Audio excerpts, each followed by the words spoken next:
First, you want to take your paper and get this corner and fold it down.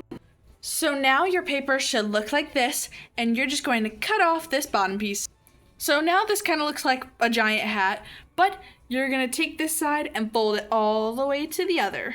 So now your paper kind of looks like a triangle at a right angle, but you're going to want to flip it like this. Oh, wait, no, like this.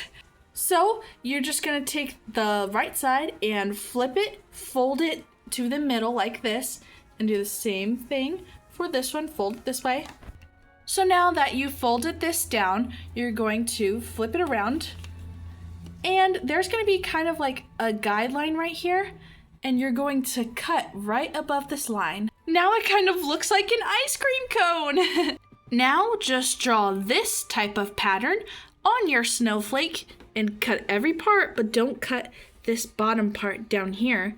Cut every line on the outside. Okay, so now that you've drawn this whole pattern and cut it out, you're going to open it, and here is what it looks like.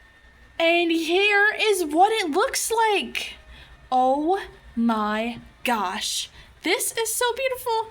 And I had to turn it around because it's kind of like bent on this side here, but that's okay. There's nothing wrong with that.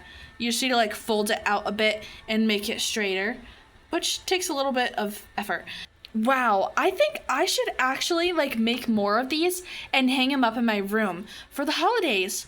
That sounds actually like a really good idea. Like the video if you would do that too. Thanks for making this craft with me, and I hope you had fun making it. Check out our holiday playlist for more crafts like this, and I will see you next time. Bye!